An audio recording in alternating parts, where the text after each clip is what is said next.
ਇੱਕ ਓੰਕਾਰ ਸਤਿਨਾਮ ਕਰਤਾ ਪੁਰਖ ਨਿਰਭਉ ਨਿਰਵੈਰ ਅਕਾਲ ਮੂਰਤ ਅਜੂਨੀ ਸੈਭੰ ਗੁਰ ਪ੍ਰਸਾਦ ਜਪ ਆਦਿ ਸਚ ਜੁਗਾਦ ਸਚ ਹੈ ਭੀ ਸਚ ਨਾਨਕ ਹੋਸੀ ਭੀ ਸਚ ਜਬ ਲੋ ਨਹੀਂ ਭਾਗ ਲਿਲਾਰ ਉਦੈ ਤਬ ਲੋ ਭ੍ਰਮ ਤੇ ਫਿਰਤੇ ਬਹੁਤ ਆਇਓ ਕਲ ਘੋਰ ਸਮੁੰਦਰ ਮਹ ਬੂਟ ਤਥੇ ਕਬਹੂ ਮਿਟ ਹੈ ਨਹੀਂ ਰੇ ਪਛਤਾਇਓ ਤਤ ਵਿਚਾਰ ਜਹ ਮਥੁਰਾ ਜਗ ਤਾਰਨ ਕੋ ਅਵਤਾਰ ਬਨਾਇਓ ਜਪਿਓ ਜਿਨ ਅਰਜਨ ਦੇਵ ਗੁਰੂ ਫਿਰ ਸੰਕਟ ਜੋਨ ਗਰਭ ਨਹ ਆਇਓ ਸੂਰਜ ਕਿਰਨ ਮਿਲੇ ਜਲ ਕਾ ਜਲ ਹੁਆ ਰਾਮ ਜੋਤੀ ਜੋਤ ਰਲੀ ਸੰਪੂਰਨ ਥੀਆ ਰਾਮ ਜਿਉ ਜਲ ਮਹ ਜਲ ਆਏ ਖਟਾਨਾ ਤਿਉ ਜੋਤੀ ਸੰਗ ਜੋਤ ਸਮਾਨਾ ਸੱਜਣ ਸੱਚਾ ਪਾਤਸ਼ਾਹ ਸਿਰ ਸਾਹੰਦ ਸਾਹ ਜਿਸ ਪਾਸ ਬੈਠਿਆ ਸੋਹੀਐ ਸਭਨਾ ਦਾ ਵੇਸਾਹ ਸਤਨਾਮ ਸ੍ਰੀ ਵਾਹਿਗੁਰੂ ਸਾਹਿਬ ਜੀ। ਸੋਰਠ ਮੁਹੱਲਾ ਪੰਜਵਾ ਘਰ ਦੂਜਾ। ਬਾਤ ਗਰਭ ਮਹਿ ਆਪਨ ਸਿਮਰਨ ਦੇ ਤਹ ਤੁਮ ਰਾਖਨ ਹਾਰੇ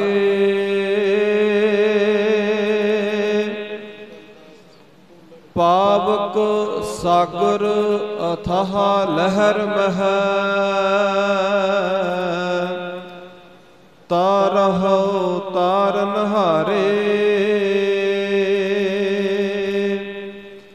ਮਾਤ ਗਰਭ ਮਹਿ ਆਪਨ ਸਿਮਰਨ ਦੇ ਤਹ ਤੁਮ ਰਾਖਨ ਹਾਰੇ। ਪਰਮ ਸਨਮਾਨ ਜੋ ਗੁਰੂ ਰੂਪ ਗੁਰੂ ਖਾਲਸਾ ਸਾਧ ਸੰਗਤ ਜੀ, ਵਾਹਿਗੁਰੂ ਜੀ ਕਾ ਖਾਲਸਾ ਵਾਹਿਗੁਰੂ ਜੀ ਕੀ ਫਤਿਹ।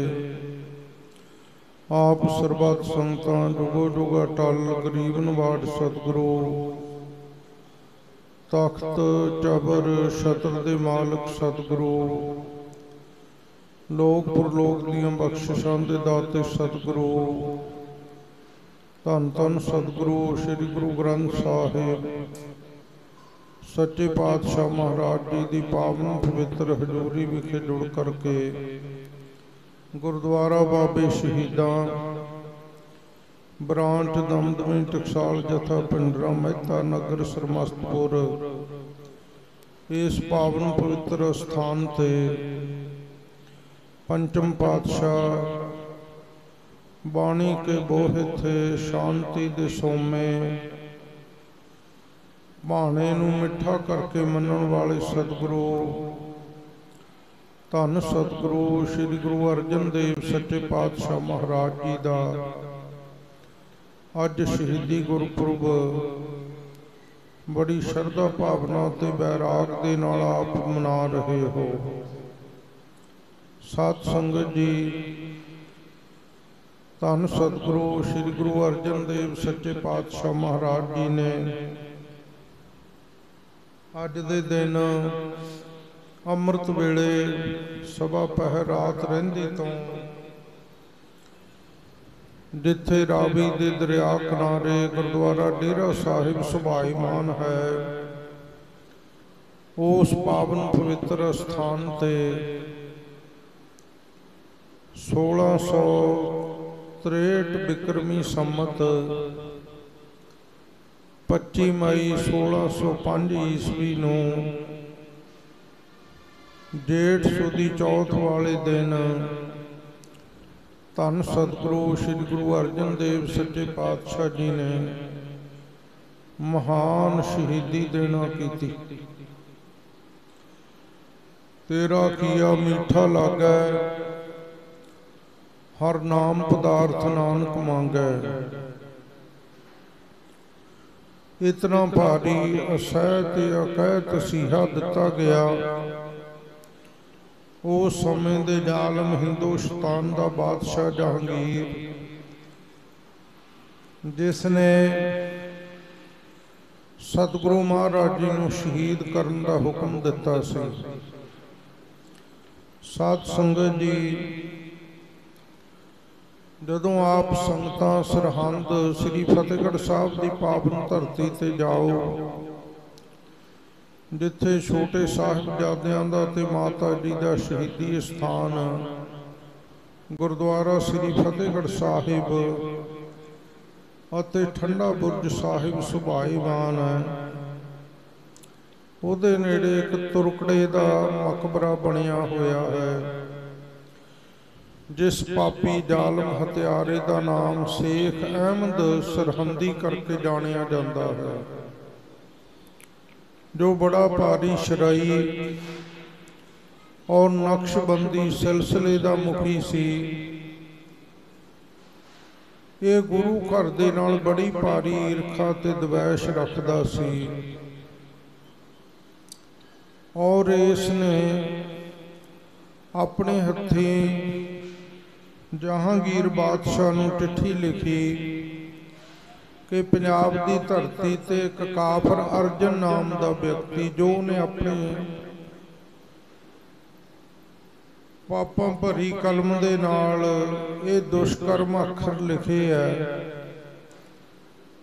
कि वो कुफर की दुकान चला रहा है, जिस दे कुफर दे प्रचार असर थले बड़ी गिणती विच हिंदू अते भोले भाले मुसलमान उहदे अनुयायी बन के सिख धर्म नूं स्वीकार कर रहे हैं और इस दी ये झूठी दुकान कुफर दी दुकान बंद करने वास्ते जहांगीर बादशाह तैनूं खास ध्यान देना चाहिए है, क्योंकि कुरान दे विच गल लिखी है कि काफर दे नाल किसी भी तरह का कोई नरमाई भरिया बर्ताव ना किया जाए।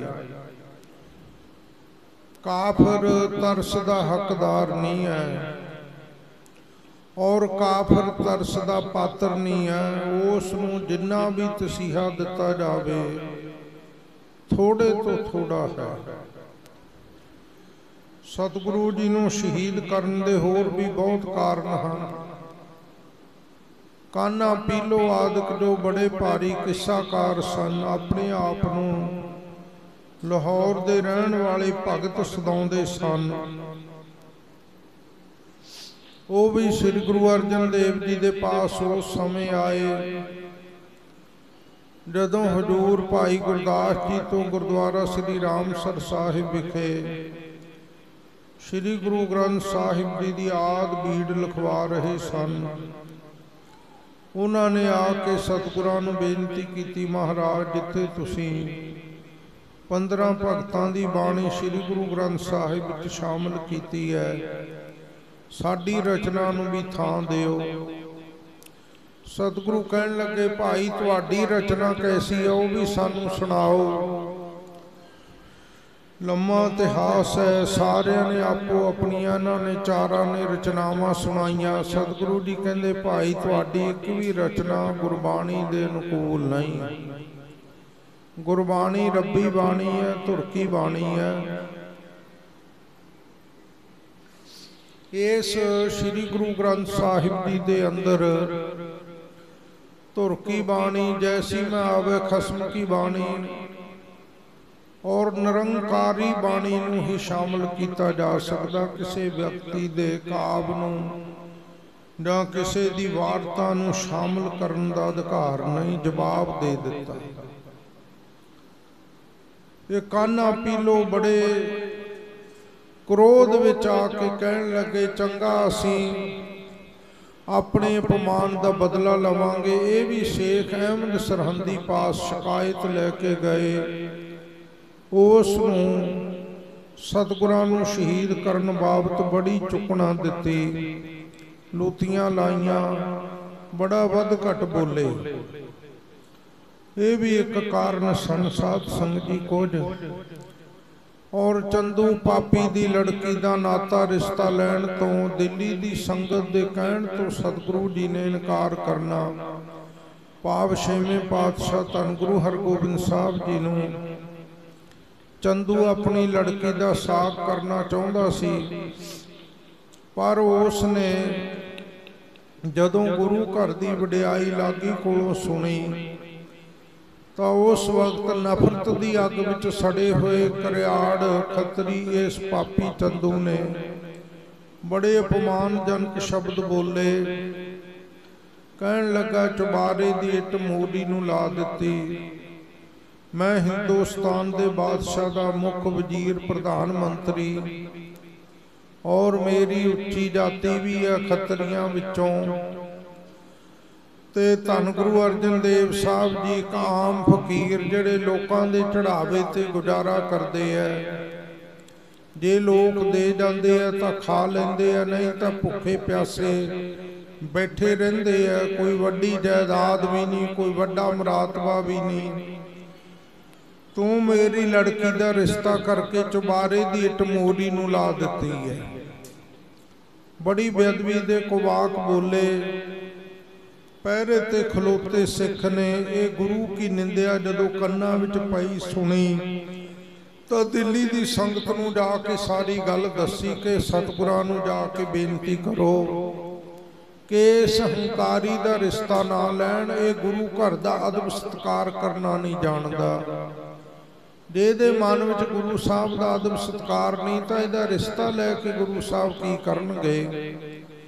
सो दिल्ली की संगत ने उस वक्त चिट्ठी लिख के सतगुरां नूं भेजी। महाराज आप जी दे वड्डे साहिबजादे इको एक साहिबजादे श्री हरगोबिंद साहिब भाव धन गुरु हरगोबिंद साहब जी नूं जो चंदू की पुत्री का नाता रिश्ता करन वास्ते लागी लैके आ रहा है, उस रिश्ते तो आप इनकार कर दो। इस हंकारी का रिश्ता नहीं लेना।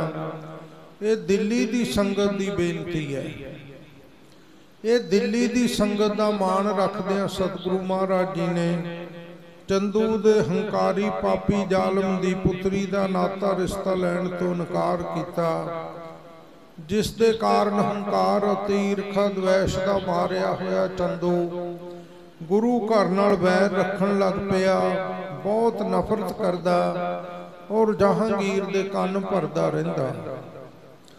जहांगीर गर्मियां की रुत आउण करके दिल्ली तो चल के लाहौर गया।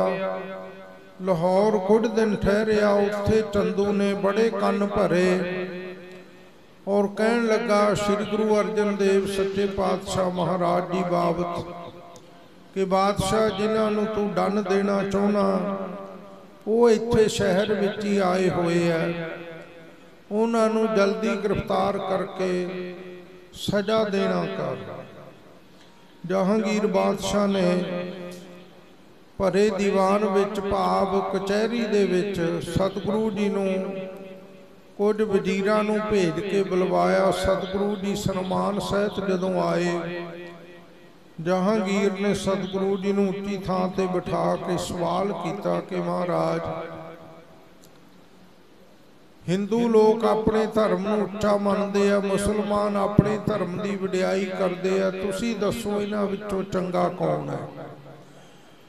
ਉਹਦੇ ਮਨ ਵਿੱਚ ਖੋਟ ਸੀ ਬੜੀ ਭਾਰੀ ਕਿ ਜੇ ਸਤਿਗੁਰੂ ਜੀ ਹਿੰਦੂ ਧਰਮ ਨੂੰ ਚੰਗਾ ਕਹਿਣਗੇ, ਮੁਸਲਮਾਨ ਦਾ ਧਰਮ ਦਾ ਅਪਮਾਨ ਕਰਨਗੇ ਤਾਂ ਮੈਨੂੰ ਇੱਕ ਬਹਾਨਾ ਮਿਲ ਜਾਏਗਾ ਕਿ ਗੁਰੂ ਅਰਜਨ ਦੇਵ ਜੀ ਨੇ ਮੁਸਲਮਾਨ ਧਰਮ ਦੀ ਤੌਹੀਨ ਕੀਤੀ ਹੈ, ਇਸ ਕਰਕੇ ਇਹਨਾਂ ਨੂੰ ਸਜ਼ਾ ਦੇਣੀ ਬਣਦੀ ਹੈ। ਜੇ ਹਿੰਦੂ ਧਰਮ ਦਾ ਅਪਮਾਨ ਕਰਨਗੇ, ਮਾੜਾ ਕਹਿਣਗੇ, ਤਾਂ ਮੈਂ ਕਹਾਂਗਾ ਫਿਰ ਤੁਸੀਂ ਮੁਸਲਮਾਨ ਧਰਮ ਕਿਉਂ ਨਹੀਂ ਅਪਣਾਉਂਦੇ? ਜਿਹੜਾ ਚੰਗਾ ਧਰਮ ਹੈ ਉਸ ਨੂੰ ਅਪਣਾਓ, ਉਹਨੂੰ ਧਾਰਨ ਕਰੋ, ਫਿਰ ਮੁਸਲਮਾਨ ਬਣੋ। ਤੇ ਗੁਰੂ ਸਾਹਿਬ ਨੇ ਮੁਸਲਮਾਨ ਬਣਨਾ ਨਹੀਂ, ਤੇ ਮੈਂ ਫਿਰ ਵੀ ਸਜ਼ਾ ਦੇਣ ਦਾ ਮੇਰੇ ਵਾਸਤੇ ਇੱਕ ਰਸਤਾ ਖੁੱਲ ਜਾਏਗਾ। ਸਰਕਾਰਾਂ, ਜ਼ਾਲਮ ਲੋਕ ਕੋਈ ਨਾ ਕੋਈ ਬਹਾਨਾ ਬਣਾ ਲੈਂਦੇ ਹਨ। ਸੋ ਸਾਧ ਸੰਗਤ ਜੀ, ਇਹ ਮਨ ਵਿੱਚ ਖੋਟ ਰੱਖ ਕੇ ਸਤਿਗੁਰੂ ਜੀ ਨੂੰ ਆਇਆ ਹੋਇਆਂ ਨੂੰ ਇਹ ਸਵਾਲ ਕਰ ਦਿੱਤੇ, ਕੋਈ ਹਿੰਦੂ ਧਰਮ ਨੂੰ ਚੰਗਾ ਕਹਿੰਦਾ, ਕੋਈ ਮੁਸਲਮਾਨ ਨੂੰ, ਤੁਹਾਡੀ ਨਿਗਾਹ ਵਿੱਚ ਕੌਣ ਚੰਗਾ ਹੈ?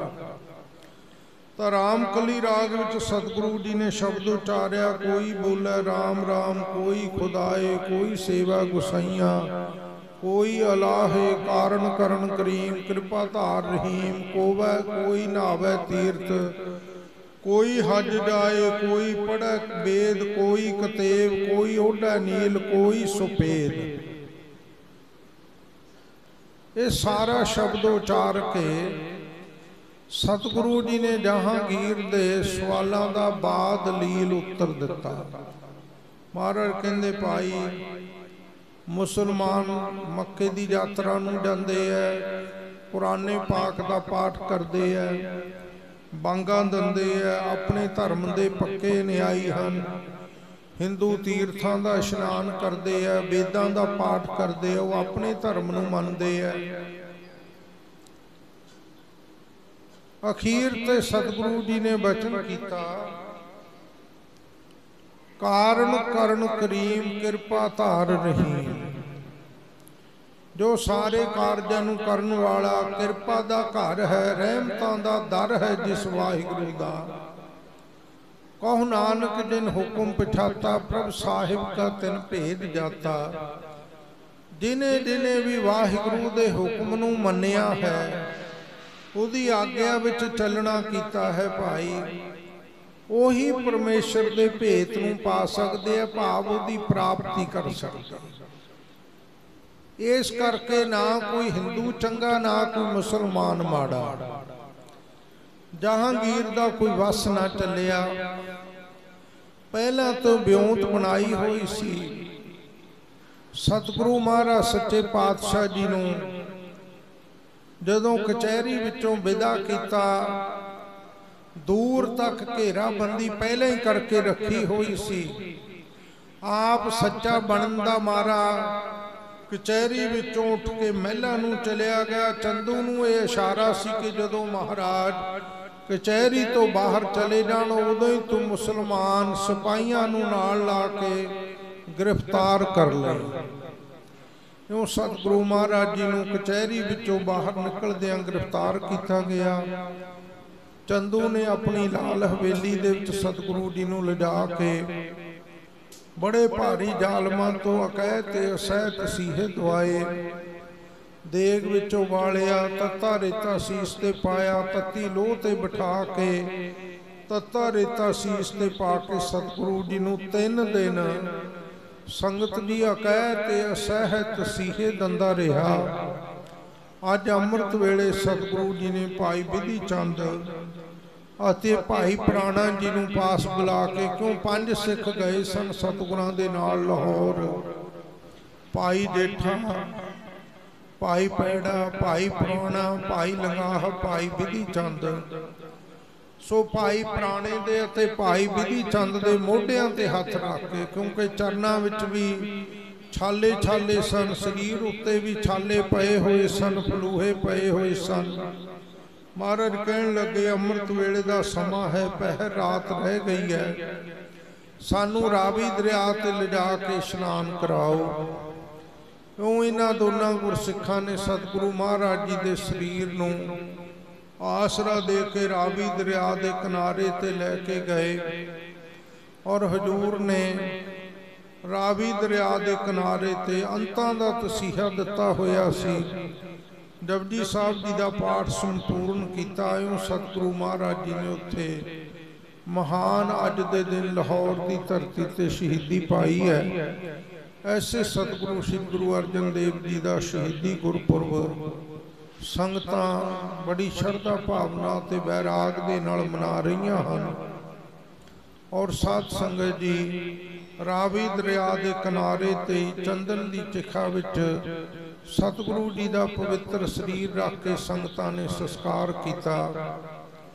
ਜਿਹੜੀ ਠੰਡੇ ਮਿੱਠੇ ਜਲ ਦੀ ਛਬੀਲ ਲਾਈ ਜਾਂਦੀ ਹੈ, ਇਹਦਾ ਵੀ ਇੱਕ ਇਤਿਹਾਸ ਹੈ ਕਿ ਚੰਦੂ ਦੀ ਨੂੰਹ ਬੀਬੀ ਰਾਜ ਕੌਰ ਸੀ, ਜਿਹੜੀ ਉਸ ਨੂੰ ਪਤਾ ਲੱਗਾ ਇਹ ਕਿਸੇ ਸਿੱਖ ਦੀ ਪੁੱਤਰੀ ਸੀ ਕਿ ਸਤਿਗੁਰੂ ਜੀ ਨੂੰ ਮੇਰਾ ਸਹੁਰਾ ਬੜੇ ਭਾਰੀ ਤਸੀਹੇ ਦੇ ਰਿਹਾ ਹੈ।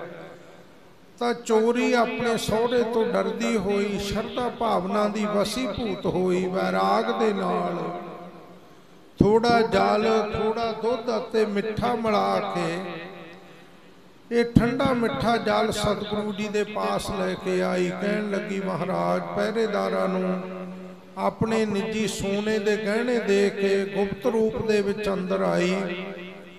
ਕਿਉਂ ਉਸ ਤਰ੍ਹਾਂ ਤੁਰਕੜੇ ਜਾਣ ਨਹੀਂ ਦਿੰਦੇ ਸਨ। ਰਿਸ਼ਵਤ ਕਰਕੇ ਬੀਬੀ ਨੂੰ ਜਾਣ ਦਿੱਤਾ ਗਿਆ ਜਿੱਥੇ ਸਤਿਗੁਰਾਂ ਨੂੰ ਤਸੀਹਾ ਦਿੱਤਾ ਜਾ ਰਿਹਾ ਸੀ। ਔਰ ਦੂਜਾ ਇਹ ਵੀ ਉਹਨਾਂ ਨੇ ਦੇਖਿਆ ਕਿ ਚੰਦੂ ਦੀ ਨੂੰਹ ਹੈ, ਮੁੱਖ ਵਜ਼ੀਰ ਪ੍ਰਧਾਨ ਮੰਤਰੀ ਹੈ, ਇਸ ਨੂੰ ਰੋਕਿਆ ਤਾਂ ਹੋ ਸਕਦਾ ਚੰਦੂ ਨਾਰਾਜ਼ ਨਾ ਹੋ ਜਾਏ। ਇਹ ਵੀ ਮਨ ਵਿੱਚ ਖੌਫ ਰੱਖ ਕੇ ਜਦੋਂ ਬੀਬੀ ਰਾਜ ਕੌਰ ਸਤਿਗੁਰਾਂ ਦੇ ਦਰਸ਼ਨ ਕਰਨ ਆਈ, ਵੈਰਾਗ ਨਾਲ ਉੱਚੀ ਉੱਚੀ ਭੁੱਬਾਂ ਮਾਰ ਕੇ ਬਹੁਤ ਵਿਰਲਾਪ ਕੀਤਾ। ਮਹਾਰਾਜ ਮੇਰਾ ਪਿਤਾ ਤੁਹਾਡੇ ਘਰ ਦਾ ਮਹਾਨ ਸ਼ਰਧਾਲੂ ਪ੍ਰੇਮੀ ਗੁਰਸਿੱਖ ਸੀ। ਮੈਂ ਇਸ ਪਾਪੀ ਦੀ ਕੋਈ ਮਾੜੇ ਪਿਛਲੇ ਕਰਮਾਂ ਕਰਕੇ ਨੂੰਹ ਬਣੀ ਹਾਂ, ਪਰ ਮਹਾਰਾਜ ਇਸ ਘਰ ਵਿੱਚ ਹੁਣ ਮੇਰਾ ਰਹਿਣਾ ਨਹੀਂ ਬਣਦਾ ਹੈ।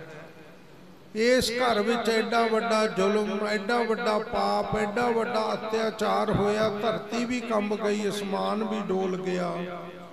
ਮਹਾਰਾਜ ਕਿਰਪਾ ਕਰੋ, ਮੇਰਾ ਇਹ ਪ੍ਰੇਮ ਦਾ ਲਿਆਂਦਾ ਹੋਇਆ ਠੰਡਾ ਮਿੱਠਾ ਸ਼ਰਬਤ ਜਲ ਰੂਪ ਵਿੱਚ ਆਪ ਪਾਨ ਕਰੋ। ਮਹਾਰਾਜ ਕਹਿਣ ਲੱਗੇ, ਪੁੱਤਰੀ ਇਸ ਜ਼ਾਲਮ ਨੇ, ਚੰਦੂ ਨੇ ਜਹਾਂਗੀਰ ਦੇ ਹੁਕਮ ਵਿੱਚ ਬੜੇ ਭਾਰੀ ਜ਼ੁਲਮ ਅਤੇ ਅਤਿਆਚਾਰ ਕੀਤੇ ਆ, ਨਿਰਦਈ ਹੈ, ਪਾਪੀ ਹੈ। ਇਹਦੇ ਘਰ ਦਾ ਅਸੀਂ ਪ੍ਰਣ ਕੀਤਾ, ਨਾ ਬਾਦਸ਼ਾਹ ਦੇ ਘਰ ਦਾ, ਨਾ ਇਹਦੇ ਘਰ ਦਾ ਕੋਈ ਅੰਨ ਜਲ ਪਾਨ ਨਹੀਂ ਕਰਨਾ। ਪਰ ਬੀਬੀ ਤੂੰ ਸ਼ਰਧਾ ਨਾਲ ਇਹ ਠੰਡਾ ਮਿੱਠਾ ਸ਼ਰਬਤ ਬਣਾ ਕੇ ਲਿਆਈ ਹੈ। ਅਸੀਂ ਬਚਨ ਕਰਦੇ ਹਾਂ ਕਿ ਜਦੋਂ ਸਾਡਾ ਸ਼ਹੀਦੀ ਗੁਰਪੁਰਬ ਸੰਗਤਾਂ ਮਨਾਇਆ ਕਰਨਗੀਆਂ, ਉਦੋਂ ਰਹਿੰਦੀ ਦੁਨੀਆ ਤੱਕ, ਰਹਿੰਦੀ ਸ੍ਰਿਸ਼ਟੀ ਤੱਕ ਸਾਡੇ ਸ਼ਹੀਦੀ ਗੁਰਪੁਰਬ ਤੇ ਸੰਗਤਾਂ ਠੰਡੇ ਮਿੱਠੇ ਜਲ ਦੀ ਛਬੀਲ ਲਾ ਕੇ ਇਹ ਸੰਗਤਾਂ ਨੂੰ ਜਲ ਛਕਾਉਣ ਦੀ ਸੇਵਾ ਕਰਿਆ ਕਰਨਗੀਆਂ। ਫਿਰ ਉਹ ਕਹਿਣ ਲੱਗੀ, ਮਹਾਰਾਜ ਕਿਰਪਾ ਕਰੋ, ਮੈਂ ਹੋਰ ਸਮਾਂ ਰਹਿਣਾ ਨਹੀਂ ਚਾਹੁੰਦੀ ਇਸ ਪਾਪੀ ਦੇ ਘਰ ਵਿੱਚ। ਮਹਾਰਾਜ ਕਹਿਣ ਲੱਗੇ, ਪੁੱਤਰੀ ਤੇਰੀ ਉਮਰ ਵੀ ਥੋੜੀ ਹੈ, ਜਦੋਂ ਅਸੀਂ ਸ਼ਹੀਦੀ ਪਾ ਗਏ ਤੂੰ ਵੀ ਇਸ਼ਨਾਨ ਕਰਕੇ ਜਪਜੀ ਸਾਹਿਬ ਦਾ ਪਾਠ ਕਰਕੇ ਆਪਣਾ ਸਰੀਰ ਤਿਆਗ ਦਈ, ਤੈਨੂੰ ਵੀ ਸੱਚਖੰਡ ਵਿੱਚ ਥਾਂ ਬਖਸ਼ਿਸ਼ ਕਰਾਂਗੇ। ਸਿਉਂ ਉਸ ਬੀਬੀ ਨੇ ਜਪਜੀ ਸਾਹਿਬ ਦਾ ਪਾਠ ਕਰਕੇ ਆਪਣੇ ਸਰੀਰ ਦੇ ਪ੍ਰਾਣ ਤਿਆਗੇ। ਸੋ ਕਹਿਣ ਤੋਂ ਭਾਵ ਸਾਧ ਸੰਗਤ ਜੀ, ਇਹ ਜੋ ਠੰਡੇ ਮਿੱਠੇ ਜਲ ਦੀਆਂ ਛਬੀਲਾਂ ਲੱਗਦੀਆਂ, ਇਹ ਸਤਿਗੁਰਾਂ ਦੇ ਬਚਨਾਂ ਕਰਕੇ, ਸਤਿਗੁਰਾਂ ਦੀ ਆਗਿਆ ਕਰਕੇ ਲੱਗ ਰਹੀਆਂ ਹਨ।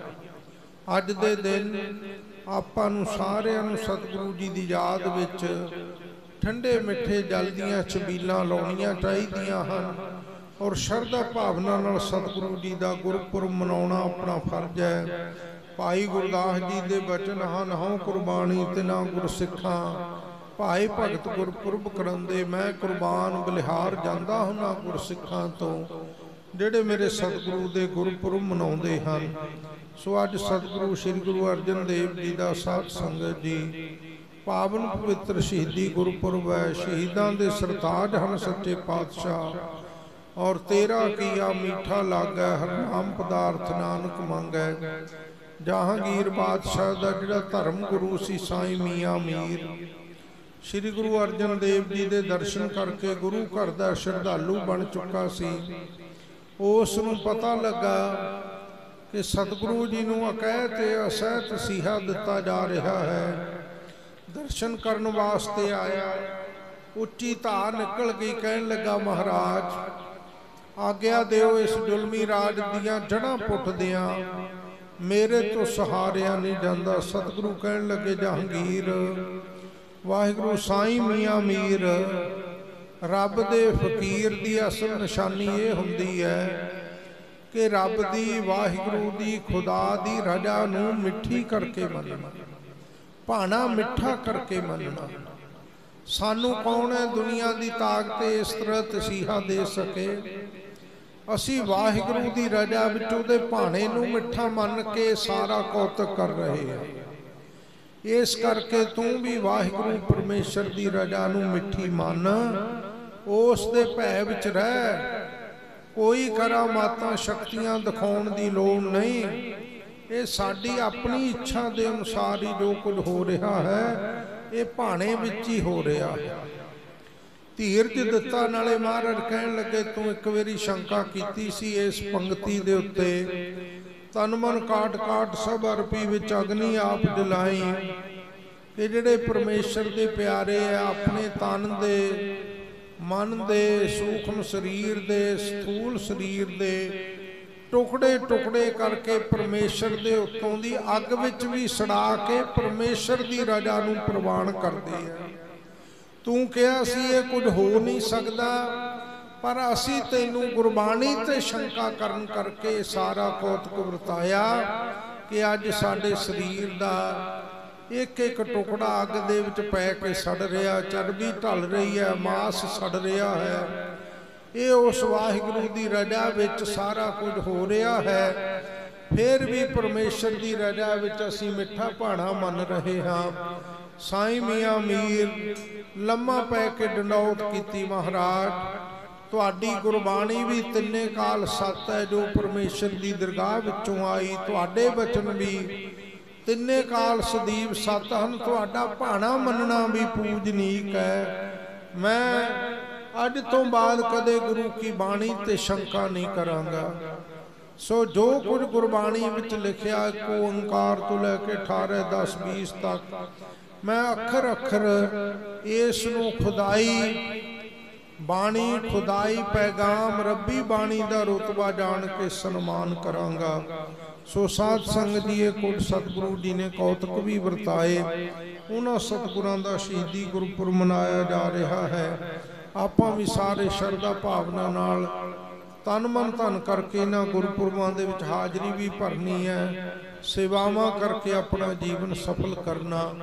ये शहीदां दा पावन स्थान है जिथे हर साल की तरह साध संगत जी गुरु घर दे महान अनन प्यारे श्रद्धालु प्रेमी गुरसिख भाई प्रीतम सिंह जी जिन्हां दी याद विच परसों रोड तो लैके उन्हां दे समुचे परिवार वालों भाई सरबजीत सिंह जी ढिल्लों कनेडा निवासी, इस तरह भाई मनधीर सिंह जी ढिल्लों कनेडा निवासी, इन्हां परिवारां वालों शरधा भावना नाल श्री अखंड पाठ साहब प्रारंभ करवाए गए और नाल नाल लंगरां दी सेवा की जा रही है। उन्हां दी याद नूं भी ताज़ा किया जा रहा है। साध संगत जी भाई प्रीतम सिंह जी इनकम टैक्स के महकमे दे विच वड्डे ऑफिसर सन जदों पटियाले रहिंदे सन और उत्थे रह के भी गुरुद्वारा श्री दूख निवारण साहिब अमृत वेले जाना, संगत करनी, अमृत सरोवर विच इशनान करना ते नितनेम करना, बाणी पढ़नी, दसां नौं दी धर्म दी किरत करनी। उन्होंने धर्म की किरत करदे अपना परिवार पालिया। एडा वड्डा महकमा जिस विच वड्डे अफसर होने के बावजूद भी वो करोड़ों रुपया रिश्वत के रूप विच लैके कमा सकते सन। जेकर किसी ने उन्होंने कहना तो उन्होंने अगों ये वचन कहने कि जिवें अपने पुत्र नूं मां कदे जहर नहीं दे सकती, मैं भी अपनी औलाद नूं ये जहर नहीं दे सकता। मैनू जो गुरु साहब ने किरत कमाई का साधन दिता है, दसां नौं दी धर्म की किरत विचों, मैं उसे विच ही अपना गुजारा करना है। इउं साध संगत जी सच्ची सुच्ची ईमानदारी नाल नौकरी कीती और नाल नाल नितनेम किया, बाणी पढ़ी, बड़ा भारी सिमरन का अभ्यास किया। अपने सारे परिवार के बच्चों नूं, पुत्रां नूं अमृत छकाया, गुरु साहब दे लड़ लाया। अपने पोतरे पोतरियां तक कनेडा विच जाके भी अपने बच्चों नूं, अपने परिवार नूं सिੱਖੀ नाल जोड़ के रखिया। हमेशा नाम बाणी का सिमरन करते रहंदे, नितनेम करते रहंदे। ऐसी धर्मात्मा आत्मा सन साध संगत जी। जग काजल की कोठड़ी अंध परे तस्माहे, हों बलिहारी तिन को पैस जो नीक सजाहे। ये कजले की कालख की कोठड़ी है संसार भाई। जिवें कोलियां की कोठी विच वड़ के कोई बंदा अपने सफेद वस्त्र लैके बाहर नहीं आ सकता, थोड़ी बहुती कालख लग ही जाती है। पर महाराज कहते भी वो कोई विरले है, धनता दे जोग है। कालख की कोठड़ी च वड़ के भी जिन्हां ने अपने तन उत्ते, वस्त्रां उत्ते, मन उत्ते, अंतःकरण उत्ते कोई पापां दी कालख दा दाग नहीं ना लगन दिता। कलयुग दे विच संसार दे अंदर महाराज कहंदे उन्हां तो असीं बलिहार बलिहार कुर्बान जांदे हां। सो साध संगत जी ऐसी गुरमुख आत्मा दी याद विच तुसीं जुड़ के बैठे हो। हजूर ने जो श्री मुखवाक बख्शिश कीते उन्हां दी कथा मन बिरती नूं एकागर करके आप संगतां सरवण करो। सतनाम श्री वाहिगुरु साहिब जी। सोरठ महला पंजवा घर दूजा। सोरठ रागनी अंदर धन गुरु अर्जन देव जी दूसरे घर सुरताल दे अंदर परम पवित्र उपदेश बख्शिश कर रहे हन। मात गर्भ मह आपन सिमरन दे। ऐ बंदे तू परमेश्वर दा शुकराना करया कर, नाम जपया कर, दसां नौं दी धर्म दी किरत विचों दसवंध दिया कर, सत संगत करया कर। क्यों कि जदों तैनूं माता दे गर्भ दे विच वाहिगुरू परमेश्वर ने तेरा शरीर बनाया, फिर अपनी जोत टका के तेरे अंदर जीव कला पाई। क्योंकि परमेश्वर की जिन्ना चिर शरीर विच जीव कला आके वसदी नहीं ना, उन्ना चिर शरीर विच जान नहीं आउंदी, शरीर हरकत नहीं करता। इस करके वाहिगुरू ने वो जीव कला भी पाई और फिर उसने 9-10 महीनों बाद माता दे गर्भ दे विच पहला तो 9-10 महीने इस जीव की रख्या भी की। रख्या किवें कीती साध संगत जी। मां दे खाधे हुए रोड़ भी जठरा अग्नि जिहड़ी है वो हजम कर दिंदी है। इन्नी तेज अग्नि अन्न नूं पचाउण वाली जठरा अग्नि शरीर दे विच हुंदी है, जिहड़ी सब कुछ खाधा होया हजम भाव भस्म कर दिंदी है अंदर। जे वो अग्नि भस्म ना करे तो खाधा होया अन्न जिहड़ा साध संगत जी वो ताकत नहीं दिंदा, शरीर नूं रोग लग जांदे हैं। इस करके सारा अन्न सारे पदार्थ खाधे होए वो जठरा अग्नि भस्म कर दिंदी है।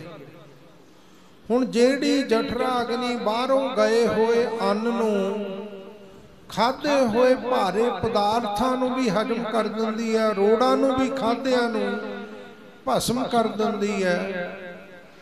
ਉਹਦੇ लिए रूम वर्गा शरीर साड़ना की औखा, वो तो कदी साड़ दिंदी। पर परमेश्वर इस शरीर नूं नहीं सड़न दिंदा, उसदी रखिया करदा। क्यों करदा? वो बच्चा जदों तो जीव कला विच प्रवेश हो जाती है ना, श्वास श्वास परमेश्वर के चरनां विच अरदासां करदा कि महाराज ਇਹ ਨਰਕ ਘੋਰ ਦਾ ਦੁਆਰਾ ਹੈ, ਕਿਉਂਕਿ ਜਿੰਨਾ ਮਲ ਮੂਤਰ ਹੈ ਨਾ ਸਾਰਾ ਬੱਚੇ ਦੇ ਮੂੰਹ ਦੇ ਕੋਲ ਦੀ ਜਾਂਦਾ ਹੈ ਕਿ ਹੇ ਵਾਹਿਗੁਰੂ ਮੈਨੂੰ ਇਸ ਨਰਕ ਘੋਰ ਦੇ ਦੁਆਰ ਵਿੱਚੋਂ ਬਾਹਰ ਕੱਢ, ਮੈਂ ਤੇਰਾ ਸਵਾਸ ਸਵਾਸ ਸਿਮਰਨ ਕਰਾਂਗਾ। ਇਹ ਅਰਦਾਸਾਂ ਕਰਦਾ। ਪਰਮੇਸ਼ਰ ਜਨਮ ਦੇ ਕੇ ਬਾਹਰ ਕੱਢ ਦਿੰਦਾ, ਪਰ ਜਦੋਂ ਜਨਮ ਲੈ ਕੇ ਬਾਹਰ ਆਉਂਦਾ, ਧੰਨ ਗੁਰੂ ਅਮਰਦਾਸ ਸਾਹਿਬ ਜੀ ਫਰਮਾਨ ਕਰਦੇ ਐ, ਇਹ ਮਾਇਆ ਜਿਤ ਹਰੂਪ ਜੈ, ਇਹ ਮਾਇਆ ਦਾ ਐਸਾ ਅਸਰ ਪੈਂਦਾ, ਐਸਾ ਪ੍ਰਭਾਵ ਪੈਂਦਾ ਕਿ ਇਹ ਫਿਰ ਪਰਮੇਸ਼ਰ ਨੂੰ ਭੁੱਲ ਜਾਂਦਾ, ਪੜਦਾ ਪੈਣ ਦੇ ਨਾਲ। ਤਾਂ ਕਰਕੇ ਸਤਿਗੁਰੂ ਜੀ ਚੇਤੇ ਕਰਾ ਰਹੇ ਕਿ ਇਹ ਬੰਦੇ ਮਾਤ ਗਰਭ ਮਹਿ ਆਪਨ ਸਿਮਰਨ ਦੇ, ਮਾਤਾ ਦੇ ਗਰਭ ਵਿੱਚ ਤੇਰੀ ਰੱਖਿਆ ਕਰਨ ਵਾਸਤੇ ਤੈਨੂੰ ਸੋਝੀ ਦਿੱਤੀ, ਗਿਆਤ ਦਿੱਤੀ, ਅਕਲ ਦਿੱਤੀ ਕਿ ਤੂੰ ਇੱਥੇ ਤਾਂ ਬਚ ਸਕਦਾ ਜੇ ਪਰਮੇਸ਼ਰ ਨੂੰ ਯਾਦ ਰੱਖੇਗਾ, ਉਹਨੂੰ ਭੁੱਲੇਗਾ ਨਹੀਂ। ਇਹ ਸੋਝੀ ਵੀ ਪਰਮੇਸ਼ਰ ਹੀ ਦਿੰਦਾ ਅੰਦਰ ਉਸ ਬਾਲਕ ਨੂੰ, ਉਸ ਬੱਚੇ ਨੂੰ। ਤੈਨੂੰ ਸੋਝੀ ਦੇ ਕਰਕੇ, ਆਪਣੀ ਸਿਮਰਨ ਸ਼ਕਤੀ ਦਾ ਦਾਨ ਦੇ ਕੇ, ਯਾਦੇ ਇਲਾਹੀ ਦੀ ਦਾਤ ਦੇ ਕੇ ਤੇਰੇ ਤੋਂ ਸਿਮਰਨ ਕਰਵਾਇਆ, ਤੇਰੀ ਰੱਖਿਆ ਕੀਤੀ ਵਾਹਿਗੁਰੂ ਨੇ। ਤਹਿ ਤੁਮ ਰਾਖਨ ਹਾਰੇ, ਤੈ ਉੱਥੇ ਮਾਤਾ ਦੇ ਗਰਭ ਦੇ ਵਿੱਚ ਰੱਖਣ ਵਾਲੇ ਪਰਮੇਸ਼ਰ ਨੇ ਰੱਖਿਅਕ ਹੋ ਕੇ ਤੈਨੂੰ ਭਸਮ ਨਹੀਂ ਹੋਣ ਦਿੱਤਾ, ਸੜਨ ਨਹੀਂ ਦਿੱਤਾ, ਤੇਰਾ ਵਾਲ ਵਾਲ ਕਰਕੇ ਵਿੰਗਾ ਨਹੀਂ ਹੋਣ ਦਿੱਤਾ। ਹਰ ਤਰ੍ਹਾਂ ਕਰਕੇ ਵਾਹਿਗੁਰੂ ਨੇ ਤੇਰੀ ਰੱਖਿਆ ਕੀਤੀ ਹੈ। ਪਾਵਕ ਸਾਗਰ ਅਥਾਹ ਲਹਿਰ ਮਹਿ, ਜਿੱਥੇ ਪਾਵਕ ਅੱਗ ਦਾ ਸਾਗਰ ਬਣਿਆ ਹੋਇਆ ਸੀ ਇਹ ਉਧਰ, ਉੱਥੇ ਵੀ ਤੇਰੀ ਵਾਹਿਗੁਰੂ ਨੇ ਰੱਖਿਆ ਕੀਤੀ ਆ। ਅਥਾਹ ਲਹਿਰ ਮੈਂ ਪਾਣੀ ਪੇਟ ਦਾ ਭਰਿਆ ਹੋਇਆ, ਉਹਦੇ ਵਿੱਚ ਵੀ ਗਲਣ ਸੜਨ ਤੋਂ ਤੇਰੀ ਰੱਖਿਆ ਕੀਤੀ, ਬਚਾ ਕੇ ਰੱਖਿਆ ਕੀਤੀ। ਤਾਰਹੁ ਤਾਰਨ ਹਾਰੇ, ਤਾਰਨ ਵਾਲੇ ਵਾਹਿਗੁਰੂ ਨੇ ਬਚਾ ਲਿਆ, ਤੈਨੂੰ ਹੱਥ ਦੇ ਕੇ ਰੱਖ ਲਿਆ। ਇਸ ਕਰਕੇ ਤੂੰ ਉਸ ਵਾਹਿਗੁਰੂ ਨੂੰ ਚੇਤੇ ਕਰਿਆ ਕਰ, ਉਹਦਾ ਸਿਮਰਨ ਕਰਿਆ ਕਰ। ਜੇ ਮਾਤਾ ਦੇ ਗਰਭ ਦੇ ਵਿੱਚ ਦਿੱਤੀ ਹੋਈ ਵਾਹਿਗੁਰੂ ਦੀ ਇਲਾਹੀ ਯਾਦ ਨੂੰ ਜਨਮ ਲੈਣ ਤੋਂ ਬਾਅਦ ਸੰਗਤ ਵਿੱਚ ਆ ਕੇ ਫੇਰ ਨਾਮ ਜਪਣ ਲੱਗ ਪਵੇਂ ਨਾ, ਫੇਰ ਪਰਮੇਸ਼ਰ ਨਾਲ ਜੁੜਨ ਲੱਗ ਪਵੇਂ ਤਾਂ ਪਾਵਕ ਸਾਗਰ ਅਥਾਹ ਲਹਿਰ, ਪਰਮੇਸ਼ਰ ਫਿਰ ਤ੍ਰਿਸ਼ਨਾ ਦੀ ਪਾਵਕ ਅੱਗ ਦੇ ਵਿੱਚ ਨਹੀਂ ਸੜਨ ਦਿੰਦਾ, ਔਰ ਲੋਭ ਦੀਆਂ ਜਿਹੜੀਆਂ ਲਹਿਰਾਂ ਹਨ ਉਹਨਾਂ ਦੇ ਵਿੱਚ ਡੁੱਬਣ ਨਹੀਂ ਦਿੰਦਾ। ਇਉਂ ਫਿਰ ਨਾਮ ਦਾ ਦਹਾਦ ਤਾਰੂ ਦੇ ਕੇ ਤੈਨੂੰ ਇੱਥੇ ਵੀ ਤਾਰ ਦੇਵੇਗਾ ਪਰਮੇਸ਼ਰ ਸੰਸਾਰ ਭੌਜਲ ਤੋਂ। ਮਾਧੋ ਤੂੰ ਠਾਕੁਰ ਸਿਰ ਮੋਰਾ, ਮਾਧੋ ਮਾਇਆ ਦਾ ਪਤੀ ਮਾਲਕ ਜੋ ਹੈ ਸਾਰੀ ਕੁਦਰਤ ਦਾ। ਹੇ ਵਾਹਿਗੁਰੂ ਤੂੰ ਸਾਰਿਆਂ ਦਾ ਠਾਕੁਰ ਮਾਲਕ ਹੈ, ਸਾਰਿਆਂ ਦਾ ਸਿਰ ਦਾ ਸ਼੍ਰੋਮਣੀ ਹੈ, ਸਭ ਤੋਂ ਵੱਡਾ ਹੈ। ਈਹਾ ਊਹਾ ਤੁਹਾਰੋ ਧੋਰਾ, ਸਿਮਰਨ ਕਰਦਿਆਂ ਇਹ ਭਾਵਨਾ ਰੱਖਣੀ ਆ ਮਨ ਵਿੱਚ ਕਿ ਮਹਾਰਾਜ ਇਸ ਲੋਕ ਵਿੱਚ ਵੀ, ਇੱਥੇ ਵੀ, ਊਹਾਂ ਪ੍ਰਲੋਕ ਦੇ ਵਿੱਚ ਵੀ ਤੁਹਾਡਾ ਹੀ ਧੋਰਾ ਆਸਰਾ ਹੈ। ਸਾਨੂੰ ਹੋਰ ਕੋਈ ਟਿਕਾਣਾ ਨਹੀਂ ਹੈ ਤੁਹਾਡੇ ਤੋਂ ਬਿਨਾਂ। ਕਿਸੇ ਕੋਈ ਕੋਏ ਮਨ ਨਿਮਾਣੀ ਇੱਕ ਤੂੰ, ਕਿਸੇ ਦਾ ਕੋਈ ਆਸਰਾ, ਕਿਸੇ ਦਾ ਕੋਈ ਆਸਰਾ। ਇਸ ਕਰਕੇ ਇੱਥੇ ਉੱਥੇ ਲੋਕ ਪ੍ਰਲੋਕ ਦੇ ਵਿੱਚ ਮਹਾਰਾਜ ਸਾਨੂੰ ਆਪ ਜੀ ਦਾ ਹੀ ਆਸਰਾ ਹੈ। ਤੁਸੀਂ ਇਸ ਲੋਕ ਵਿੱਚ ਵੀ ਸਾਡੀ ਰੱਖਿਆ ਕਰਨ ਵਾਲੇ ਹੋ, ਪ੍ਰਲੋਕ ਵਿੱਚ ਵੀ ਸਾਡੀ ਸਹਾਇਤਾ ਕਰਨ ਵਾਲੇ ਹੋ। ਇਹ ਅਰਦਾਸਾਂ ਵੀ ਕਰਨੀਆਂ ਹਨ ਸਿਮਰਨ ਕਰਦਿਆਂ। ਰਹਾਉ ਵਿਸਰਾਮ ਦੇ ਕੇ ਹਜ਼ੂਰ ਫਰਮਾਉਂਦੇ ਆ, ਕੀਤੇ ਕੋ ਮੇਰੇ ਮੇਰੇ ਸੰਮਨ। ਪਰ ਬੰਦਾ ਭੁੱਲ ਜਾਂਦਾ ਪਰਮੇਸ਼ਰ ਨੂੰ, ਜਿਹੜਾ ਇੱਥੇ ਉੱਥੇ ਦੋਨੋਂ ਥਾਵਾਂ ਤੇ ਦੋਨੋਂ ਜਹਾਨਾਂ ਵਿੱਚ ਜਿਹੜਾ ਆਸਰਾ ਦੇਣ ਵਾਲਾ ਨਾ, ਉਹਨੂੰ ਭੁੱਲ ਜਾਂਦਾ। ਭੁੱਲਦਾ ਕਿਵੇਂ ਹੈ? ਲਿਵ ਛੁੜਕੀ ਲੱਗੀ ਤ੍ਰਿਸ਼ਨਾ ਮਾਇਆ ਅਮਰ ਵਰਤਾ। ਲਿਵ ਟੁੱਟ ਗਈ ਪਰਮੇਸ਼ਰ ਦੇ ਨਾਲੋਂ, ਮਾਇਆ ਦਾ ਹੁਕਮ ਵਰਤ ਗਿਆ, ਮਾਇਆ ਪੈ ਗਈ। कोई बंदा कुसंगी पै जाए, सियाने बंदे कहते इहदे ते माया पै गई बई, चंगा भला सी, संगत करदा सी, पढ़दा पै गया अकल दे उत्ते। इस करके ओहदे कारण कहते परमेश्वर नूं भुल के इन्ना ज्ञान दे अधीन हो जाता, कीते को मेरा समान है। जेड़ी कोई थोड़ी बहुती अपने जीवन विच प्राप्ति करदा ना, छोटा वड्डा कोई कारज कर लेंदा भी एडा काम सवारता, मैं आ करता वो करता, हंकार विच आके उन्होंने सुमेर पर्वत वर्गा दिखाई दिंदा कि जेड़ा मैं कीता ना, मेरे नालों वड्डा कारनामा होर नहीं कोई कर सकदा। मैं आ खोज कीती, मैं आ उसार दिता, मैं आ बना दिता। क्यों अपने कामां नूं, अपनियां मेहनतां नूं जां अपनियां तरकीबां नूं, अपनियां बनाईयां बनतां नूं कहंदे सुमेर पर्वत वर्गे समझदा है। करनहार तृण जाना, जेड़ा करन वाला परमेश्वर है, सारा कुछ कराउण वाला भी ओही है। तेरी बुद्धि विच आके ना बैठदा तां तू की कर लेना सी? तेनू हथ ना दिंदा, पैर ना दिंदा, देह ना दिंदा, ਕੰਨ ਅੱਖ ਨੱਕ ਨਾ ਦਿੰਦਾ, ਜ਼ਬਾਨ ਨਾ ਦਿੰਦਾ, ਤੂੰ ਕੀ ਕਰ ਲੈਣਾ ਸੀ? ਕੱਖ ਵੀ ਨਹੀਂ। ਜਿਨ੍ਹਾਂ ਦੇ ਹੱਥ ਨਹੀਂ ਉਹ ਵਿਚਾਰੇ ਕੀ ਕਰ ਲੈਂਦੇ ਆ, ਜਿਨ੍ਹਾਂ ਦੇ ਪੈਰ ਨਹੀਂ ਉਹ ਤੁਰ ਕੇ ਨਹੀਂ ਜਾ ਸਕਦੇ, ਜਿਨ੍ਹਾਂ ਦੀ ਬੁੱਧੀ ਨਹੀਂ ਕੰਮ ਕਰਦੀ ਉਹ ਦੂਜਿਆਂ ਦੇ ਆਸਰੇ ਦਿਨ ਕੱਟਦੇ ਆ। ਇਸ ਕਰਕੇ ਕਹਿੰਦੇ ਜਿਹੜਾ ਕਰਨ ਵਾਲਾ ਨਾ ਪਰਮੇਸ਼ਰ ਨੂੰ ਤ੍ਰਿਣ ਕੱਖ ਦੀ ਤਰ੍ਹਾਂ ਤੁੱਛ ਜਾਣਦਾ, ਛੋਟਾ ਸਮਝਦਾ, ਐਡਾ ਇਹਨੂੰ ਭੁਲੇਖਾ ਪੈ ਗਿਆ ਗਿਆਨ ਦੇ ਅਧੀਨ ਹੋਣ ਕਰਕੇ। ਤੂੰ ਦਾਤਾ ਮੰਗਨ ਕਉ ਸਗਰੀ, ਪਰ ਵਾਹਿਗੁਰੂ ਪਰਮੇਸ਼ਰ ਤਾਂ ਐਡਾ ਵੱਡਾ ਦਿਆਲੂ ਹੈ। ਮਹਾਰਾਜ ਕਹਿੰਦੇ ਤੂੰ ਦਾਤਾ, ਤੂੰ ਇੱਕ ਦਾਤ ਨੂੰ ਆਪਣੀ ਨੂੰ ਸੁਮੇਰ ਪਰਬਤ ਵਰਗੀ ਮੰਨੀ ਬੈਠਾ, ਉਹ ਵੀ ਪਰਮੇਸ਼ਰ ਦੀ ਦਿੱਤੀ ਹੋਈ ਅਕਲ ਸਿਆਣਪ ਅਤੇ ਬਰਕਤ ਦੇ ਨਾਲ ਵਾਹਿਗੁਰੂ ਨੂੰ ਭੁੱਲਿਆ ਬੈਠਾ। ਮਹਾਰਾਜ ਕਹਿੰਦੇ ਉਹ ਐਡਾ ਵੱਡਾ ਦਾਤਾ, ਐਡਾ ਵੱਡਾ ਦਾਤਾ ਨਾ, ਉਹਦੇ ਦਰ ਤੇ ਸਾਰੀ ਸਗਲੀ ਸ੍ਰਿਸ਼ਟੀ ਜਾਚਕ ਬਣ ਕੇ ਮੰਗਤੀ ਬਣ ਕੇ ਖੜੀ ਹੈ। ਇੱਕ ਦਾਤ ਨੂੰ ਤੂੰ ਸੁਮੇਰ ਪਰਬਤ ਵਰਗੀ ਮੰਨੀ ਬੈਠਾ, ਵਾਹਿਗੁਰੂ ਕਰੋੜਾਂ ਦਾਤਾਂ ਸੁਮੇਰ ਪਰਬਤ ਨਾਲੋਂ ਵੀ ਆ ਵੱਡੀਆਂ ਬਖਸ਼ਣ ਦੇ ਸਮਰੱਥ ਹੈ, ਦੇਣ ਦੇ ਸਮਰੱਥ ਹੈ। ਇਸ ਕਰਕੇ ਇਹ ਵਾਹਿਗੁਰੂ ਤੂੰ ਦਾਤਾ ਹੈ। ਮੰਗਣ ਵਾਲੀ ਸਾਰੀ ਸ੍ਰਿਸ਼ਟੀ ਜਿਹੜੀ ਹੈ ਉਹ ਤੇਰੇ ਦਰ ਤੇ ਜੋਦੜੀਆਂ ਕਰਦੀ ਹੈ, ਅਰਦਾਸਾਂ ਕਰਦੀ ਹੈ। ਦਾਨ ਦੇਹ ਪ੍ਰਭ ਭਾਨਾ, ਜੋ ਭਾਨਾ ਮੁਖ ਤੋਂ ਬੰਦਾ ਬੋਲਦਾ ਹੈ, ਭਾਨਾ ਉਚਾਰਦਾ ਹੈ, ਬੇਨਤੀ ਕਰਦਾ ਕਿ ਮਹਾਰਾਜ ਮੈਨੂੰ ਆਹ ਦਾਤ ਦੇ ਦਿਓ, ਮੈਨੂੰ ਆਹ ਦੇ ਦਿਓ। ਮਹਾਰਾਜ ਉਹ ਸਾਰੀਆਂ ਦਾਤਾਂ ਪ੍ਰਭੂ ਪਰਮੇਸ਼ਰ ਜੀਵਾਂ ਨੂੰ ਦਈ ਜਾਂਦਾ ਹੈ। ਇਸ ਕਰਕੇ ਉਹਨੂੰ ਸਭ ਤੋਂ ਵੱਡਾ ਭਾਨਾ ਦਾਤਾ ਕਹੀਦਾ ਹੈ। ਖਿਨ ਮਹਿ ਅਵਰ ਖਿਨੈ ਮਹਿ ਅਵਰਾ, ਵਾਹਿਗੁਰੂ ਦੇ ਅਚਰਜ ਕੌਤਕ ਹਨ। ਖਿਨ ਵਿੱਚ ਸੰਸਾਰ ਨੂੰ ਬਣਾ ਦਿੰਦਾ, ਖਿਨ ਵਿੱਚ ਹੀ ਸੰਸਾਰ ਨੂੰ ਢਾ ਦਿੰਦਾ, ਇੰਨਾ ਸਮਰੱਥ ਹੈ। ਤੂੰ ਐਵੇਂ ਆਪਣੇ ਆਪ ਨੂੰ ਵੱਡਾ ਮੰਨੀ ਬੈਠਾ ਕਿ ਮੈਂ ਸੁਮੇਰ ਪਰਬਤ ਜਿੱਡਾ ਕਿਲਾ ਉਸਾਰ ਦਿੱਤਾ। ਪਰਮੇਸ਼ਰ ਤਾਂ ਇਹੋ ਜਿਹੇ ਖਿਨ ਵਿੱਚ ਬਣਾਉਣ ਦੀ ਸਮਰੱਥਾ ਰੱਖਦਾ, ਖਿਨ ਵਿੱਚ ਹੀ ਢਾ ਦਿੰਦਾ। ਖਿਨ ਵਿੱਚ ਹੀ ਦੇਖਿਆ ਪਹਾੜ ਸਿਰਜ ਦਿੰਦਾ, ਖਿਨ ਵਿੱਚ ਹੀ ਪਟਾਲ ਲਿਆ ਕੇ ਢਾ ਦਿੰਦਾ। ਐਡਾ ਵੱਡਾ ਪਰਮੇਸ਼ਰ ਵਾਹਿਗੁਰੂ ਹੈ। ਐਸੇ ਉਹਦੇ ਅਚਰਜ ਕੌਤਕ ਹਨ। ਖਿਨ ਵਿੱਚ ਹੀ ਜੀਵਾਂ ਨੂੰ ਜਨਮ ਦੇਈ ਜਾਂਦਾ, ਖਿਨ ਵਿੱਚ ਹੀ ਜੀਵਾਂ ਨੂੰ ਢਾਈ ਜਾਂਦਾ, ਮਾਰੀ ਜਾਂਦਾ ਹੈ।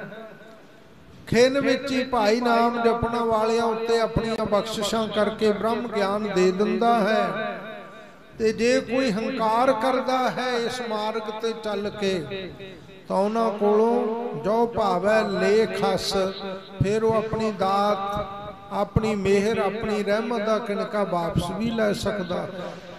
ਹੰਕਾਰ ਨਹੀਂ ਬੰਦਿਆ ਕਰਨਾ ਕਦੇ ਵੀ। ਉਹ ਵਾਹਿਗੁਰੂ ਖਿਨ ਦੇ ਵਿੱਚ ਹੀ ਉਹਦੀ ਜਿਹੜੀ ਮਾਇਆ ਹੈ ਨਾ, ਖਿਨ ਮੈਂ ਅਵਰ ਖਿਨੈ ਮੈਂ ਅਵਰ, ਆ ਪਰਮੇਸ਼ਰ ਦੀ ਜਿਹੜੀ ਮਾਇਆ ਖਿਨ ਦੇ ਵਿੱਚ ਹੀ ਹੋਰ ਤੋਂ ਹੋਰ ਕੌਤਕ ਰਚ ਦਿੰਦੀ ਹੈ ਜੀਵਾਂ ਨੂੰ। ਲੁਭਾਉਣ ਅਤੇ ਭਰਮਾਉਣ ਵਾਸਤੇ। ਅਚਰਜ ਚਲਤ ਤੁਮਾਰੇ ਤੇਰੇ ਕੌਤਕ ਅਚਰਜ ਹਨ, ਜੀਵ ਹੈਰਾਨ ਹੋ ਜਾਂਦੇ ਆ ਵਾਹਿਗੁਰੂ ਤੇਰੇ ਕੌਤਕਾਂ ਨੂੰ। ਸਾਡੀ ਤਾਂ ਮਨ ਬੁੱਧੀ ਤੱਕ ਹੀ ਪਹੁੰਚ ਹੈ, ਪਰਮੇਸ਼ਰ ਮਨ ਬੁੱਧੀ ਦਾ ਵਿਸ਼ਾ ਨਹੀਂ ਹੈ, ਇਸ ਤੋਂ ਪਰੇ ਹੈ। ਇਸ ਕਰਕੇ ਅਚਰਜ ਕਿਹਾ ਹੈ ਉਸ ਨੂੰ। ਰੂੜੋ ਗੂੜੋ ਗਹਿਰ ਗੰਭੀਰੋ। ਰੂੜੋ ਸਭ ਤੋਂ ਸੁੰਦਰ ਹੈ, ਉਹਦੇ ਜਿੰਨਾ ਸੁੰਦਰ ਕੋਈ ਨਹੀਂ। ਬੰਦੇ ਨੂੰ ਥੋੜੀ ਜੀ ਸੁੰਦਰਤਾ ਦੇ ਦਿੰਦਾ ਨਾ ਤਾਂ ਦੁਨੀਆ ਉਹਦੇ ਵੱਲ ਟਿਕਟਿਕੀ ਲਾ ਕੇ ਦੇਖੀ ਜਾਂਦੀ ਹੈ, ਤੇ ਜਿਹਨੂੰ ਮਿਲੀ ਹੁੰਦੀ ਹੈ ਹੰਕਾਰ ਵਿੱਚ ਚੌੜਾ ਹੋ ਕੇ ਤੁਰਦਾ ਵੀ ਮੇਰੇ ਜਿੰਨਾ ਸੁੰਦਰ ਕੋਈ ਨਹੀਂ ਦੁਨੀਆ ਵਿੱਚ। ਜਾਂ ਵਾਹਿਗੁਰੂ ਦੀਆਂ ਬਣਾਈਆਂ ਵਸਤੂਆਂ ਕਿੰਨੀਆਂ ਸੁੰਦਰ ਹੈ। ਬਲਹਾਰੀ ਕੁਦਰਤ ਵਸਿਆ ਤੇਰਾ ਅੰਤ ਨਾ ਜਾਈ ਲਖਿਆ। ਜਦੋਂ ਕੁਦਰਤ ਦੀ ਸੁੰਦਰਤਾ ਨੂੰ ਦੇਖਦਾ ਬੰਦਾ ਅਸ਼ਕਰ ਉੱਠਦਾ, ਅਸ਼ਕਰ ਉੱਠਦਾ ਕਿ ਬਾ ਕਮਾਲ ਹੈ ਵਾਹਿਗੁਰੂ ਤੇਰੀ ਕੁਦਰਤ ਕਿੰਨੀ ਸੁੰਦਰ ਬਣਾਈ ਹੋਈ ਹੈ। ਪਰ ਜਿਹੜਾ ਬਣਾਉਣ ਵਾਲਾ ਉਹ ਕਿੰਨਾ ਕੁ ਸੁੰਦਰ ਹੋਏਗਾ। ਸਤ ਸੁਹਾਣ ਸਦਾ ਮਨ ਚਾਉ। ਇੰਨਾ ਸੁੰਦਰ ਹੈ ਭਗਤਾਂ ਦੇ ਹਿਰਦੇ ਵਿੱਚ ਚਾਅ ਪੈਦਾ ਕਰ ਦਿੰਦਾ, ਆਪਣੇ ਮਿਲਾਪ ਲਈ ਪ੍ਰੇਮ ਪੈਦਾ ਕਰ ਦਿੰਦਾ, ਵਿਛੋੜਾ ਪੈਦਾ ਕਰ ਦਿੰਦਾ। ਕਿਉਂ ਵਾਹਿਗੁਰੂ ਸਭ ਤੋਂ ਸੁੰਦਰ ਹੈ। ਗੂੜੋ ਗੋਹਜ ਹੈ, ਗਹਿਰ ਡੂੰਘਾ ਹੈ, ਗੰਭੀਰ ਨਿਰਹਲ ਹੈ, ਚਲਾਏਮਾਨ ਨਹੀਂ ਹੈ ਵਾਹਿਗੁਰੂ। ਉੱਚੋ ਅਗਮ ਅਪਾਰੇ। ਉੱਚਿਆਂ ਤੋਂ ਵੀ ਉੱਚਾ, ਮਨ ਦੀ ਗਮਤਾ ਨਹੀਂ ਉੱਥੇ ਪਹੁੰਚ ਸਕਦੀ। ਪ੍ਰਕਿਰਤੀ ਦੇ ਪਾਰਾਵਾਰ ਦੁਆਰਾ ਉਹਦਾ ਅੰਤ ਨਹੀਂ ਪਾਇਆ ਜਾ ਸਕਦਾ। ਸਾਧ ਸੰਗ ਜੋ ਤੁਮਹਿ ਮਿਲਾਇਓ। ਫਿਰ ਮਿਲੇ ਕਿਵੇਂ? ਮਹਾਰਾਜ ਕਹਿੰਦੇ ਤਰੀਕਾ ਦੱਸਦੇ ਆ, ਸਾਧ ਸੰਗ ਜੋ ਤੁਮਹਿ ਮਿਲਾਇਓ। ਸਾਧ ਸੰਗਤ ਜਿਹੜੀ ਹੈ ਗੁਰੂ ਕੀ, ਇਹ ਤੈਨੂੰ ਮਿਲਾ ਸਕਦੀ ਹੈ ਐਸੇ ਪਰਮੇਸ਼ਰ ਦੇ ਸੰਗਤ ਵਿੱਚ ਆਏਗਾ, ਕੀਰਤਨ ਕਥਾ ਸੁਣੇਗਾ, ਬਾਣੀ ਪੜ੍ਹੇਗਾ, ਨਾਮ ਜਪੇਗਾ, ਘਾਲਣਾ ਘਾਲੇਗਾ, ਸੰਗਤ ਮਾਰਗਦਰਸ਼ਕ ਬਣ ਜਾਂਦੀ ਹੈ। ਫਿਰ ਬਈ ਮਿਲਾਪ ਦਾ ਰਸਤਾ ਖੋਲ ਦਿੰਦੀ ਹੈ।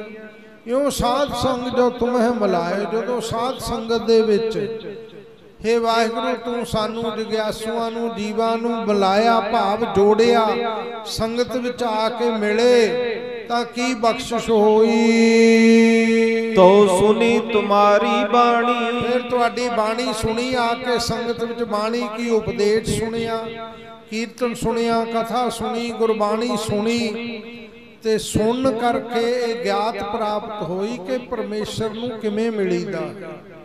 ਫਿਰ ਉਹ ਸਾਧਨ ਕੀਤੇ, ਧਰਮ ਖੰਡ, ਸਰਮ ਖੰਡ, ਗਿਆਨ ਖੰਡ, ਕਰਮ ਖੰਡ, ਸੱਚ ਖੰਡ, ਇਹਨਾਂ ਮੰਜ਼ਲਾਂ ਨੂੰ ਫਿਰ ਗੁਰਮੁਖ ਨੇ ਤੈਅ ਕੀਤਾ। ਅਨੰਦ ਭਇਆ ਵੇਖਤ ਹੀ ਨਾਨਕ। ਫਿਰ ਸੰਗਤ ਦੇ ਵਿੱਚ ਜਦੋਂ ਬਾਣੀ ਸੁਣੀ ਨਾ, ਉਹਦੀ ਮਹਿਮਾ ਸੁਣੀ, ਉਹਦੇ ਉਪਦੇਸ਼ ਸੁਣੇ, ਉਹਦੀ ਵਡਿਆਈ ਸੁਣੀ ਕਿ ਪਰਮੇਸ਼ਰ ਕਿਹੋ ਜਿਹਾ ਹੈ। ਫਿਰ ਜਦੋਂ ਅਠੇ ਪਹਿਰ ਸੰਗਤ ਵਿੱਚ ਮਿਲੇ, ਉਪਦੇਸ਼ ਨੂੰ ਕਮਾਇਆ ਨਾ, ਜਦੋਂ ਉਹਦੇ ਦਰਸ਼ਨ ਹੋਏ ਫਿਰ ਮਨ ਵਿੱਚ ਆਨੰਦ ਪੈਦਾ ਹੋ ਗਿਆ। ਪੇਖ ਤੇ ਪ੍ਰਤੱਖ ਦੇਖਦਿਆਂ ਦੇਖਦਿਆਂ, ਪ੍ਰਤੱਖ ਦਰਸ਼ਨ ਹੁੰਦਿਆਂ ਹੁੰਦਿਆਂ ਜਦੋਂ ਦਰਸ਼ਨ ਹੋਏ ਮਨ ਵਿੱਚ ਆਨੰਦ ਖੇੜਾ ਐਨ ਪੂਰਾ ਭਰ ਗਿਆ। ਮਨ ਲਵਾ ਲਵ ਆਨੰਦ ਦੇ ਨਾਲ ਭਰ ਗਿਆ ਹੈ। ਪਰਤਾਪ ਪੁਰਖ ਨਿਰਬਾਣੀ। ਨਿਰਵਾਣ ਇੱਕ ਰਸ ਪਰਿਪੂਰਨ ਮੇਰੇ ਵਾਹਿਗੁਰੂ ਦਾ ਐਸਾ ਪ੍ਰਤਾਪ ਹੈ, ਐਸੀ ਉਹਦੀ ਸ਼ਕਤੀ ਹੈ, ਐਸਾ ਉਹਦਾ ਤੇਜ ਹੈ ਕਿ ਉਹਦੇ ਦਰਸ਼ਨਾਂ ਦੇ ਨਾਲ ਜੀਵਨ ਵਿੱਚ ਹੋਰ ਕੋਈ ਦੁੱਖ ਨਹੀਂ ਰਹਿ ਜਾਂਦਾ, ਆਨੰਦ ਹੀ ਆਨੰਦ ਬਣ ਜਾਂਦਾ ਹੈ। ਐਸਾ ਮੇਰੇ ਵਾਹਿਗੁਰੂ ਦਾ ਪ੍ਰਤਾਪ ਹੈ। ਸਾਧ ਸੰਗਤ ਜੀ, ਸਾਰੇ ਦੁੱਖਾਂ ਨੂੰ ਮੇਟਣ ਵਾਲਾ, ਸਾਰੇ ਸੁੱਖਾਂ ਨੂੰ ਬਖਸ਼ਣ ਵਾਲਾ ਮੇਰਾ ਵਾਹਿਗੁਰੂ ਹੈ। ਸੋ ਸਾਧ ਸੰਗਤ ਜੀ, ਆਪਾਂ ਵੀ ਅਰਦਾਸ ਕਰੀਏ ਕਿ ਸੱਚੇ ਪਾਤਸ਼ਾਹ ਕਿਰਪਾ ਕਰੋ, ਸਾਨੂੰ ਵੀ ਆਪਣੇ ਚਰਨਾਂ ਨਾਲ ਜੋੜੋ। ਗੁਰਸਿੱਖੀ, ਨਾਮ ਭਗਤੀ, ਸੇਵਾ ਸਿਮਰਨ, ਸਤ ਸੰਗਤ ਦੀ ਦਾਤ ਬਖਸ਼ਿਸ਼ ਕਰੋ। ਬਜ਼ੁਰਗ ਭਾਈ ਪ੍ਰੀਤਮ ਸਿੰਘ ਜੀ, ਜਿਨ੍ਹਾਂ ਨੇ ਸਾਰੀ ਉਮਰ ਗੁਰਸਿੱਖੀ ਕਮਾਈ, ਨਾਮ ਜਪਿਆ, ਤਾਂ ਹੀ ਉਹਨਾਂ ਦੀ ਯਾਦਾਂ ਮਨਾਈਆਂ ਜਾਂਦੀਆਂ। ਸਾਧ ਸੰਗਤ ਜੀ, ਜਿਨ੍ਹਾਂ ਨੇ ਕੋਈ ਸੇਵਾ ਸਿਮਰਨ ਭਗਤੀ ਪਰਉਪਕਾਰ ਕੀਤਾ, ਸਾਰੀ ਉਮਰ ਉਹਨਾਂ ਨੇ ਸ਼ਹੀਦ ਪਰਿਵਾਰਾਂ ਦਾ ਬਹੁਤ ਵੱਡਾ ਸਤਿਕਾਰ ਕੀਤਾ। ਆਪਣੇ ਬੱਚਿਆਂ ਨੂੰ ਪ੍ਰੇਰਨਾ ਦਿੰਦੇ ਰਹੇ ਕਿ ਸ਼ਹੀਦ ਪਰਿਵਾਰਾਂ ਦੀ ਵੱਧ ਚੜ੍ਹ ਕੇ ਸੇਵਾ ਸਤਿਕਾਰ ਕਰਨਾ, ਕਿਉਂਕਿ ਪੰਥ ਦੀ ਖਾਤਰ ਸ਼ਹੀਦਾਂ ਨੇ ਆਪਣੀ ਜ਼ਿੰਦਗੀ ਲੇਖੇ ਲਾਈ ਹੈ। ਔਰ ਸਾਧ ਸੰਗਤ ਜੀ, ਭਾਈ ਪ੍ਰੀਤਮ ਸਿੰਘ ਜੀ ਦਾ ਨਿਸ਼ਠਾ ਸੀ, ਉਹਨਾਂ ਦੀ ਇਹ ਭਾਵਨਾ ਸੀ ਕਿ ਉਹ ਦਮਦਮੀ ਟਕਸਾਲ ਦੇ 14ਵੇਂ ਮਹਾਂਪੁਰਖ ਅਮਰ ਸ਼ਹੀਦ ਸੰਤ ਗਿਆਨੀ ਜਰਨੈਲ ਸਿੰਘ ਜੀ ਖਾਲਸਾ ਭਿੰਡਰਾਂ ਵਾਲਿਆਂ ਨੂੰ ਕਹਿੰਦੇ ਵੀ ਮੈਂ ਜੇ ਕੋਈ ਪੂਰਨ ਗੁਰਸਿੱਖ, ਪੂਰਨ ਖਾਲਸਾ ਕਿਸੇ ਨੂੰ ਕਹਿ ਸਕਦਾ ਤਾਂ ਮੈਂ ਮਹਾਂਪੁਰਖ ਸੰਤ ਬਾਬਾ ਜਰਨੈਲ ਸਿੰਘ ਜੀ ਨੂੰ ਮੰਨਦਾ। ਕਹਿੰਦੇ ਹਰੀ ਸਰੀ ਗੁਰਸਿੱਖ ਨਹੀਂ ਬਣ ਸਕਦਾ, ਹਰੀ ਸਰੀ ਸੰਤ ਨਹੀਂ ਬਣ ਸਕਦਾ, ਹਰੀ ਸਰੀ ਸਾਧੂ ਨਹੀਂ ਬਣ ਸਕਦਾ, ਹਰੀ ਸਰੀ ਗੁਰਮੁਖ ਦੀ ਪਦਵੀ ਨੂੰ ਨਹੀਂ ਪ੍ਰਾਪਤ ਕਰ ਸਕਦਾ।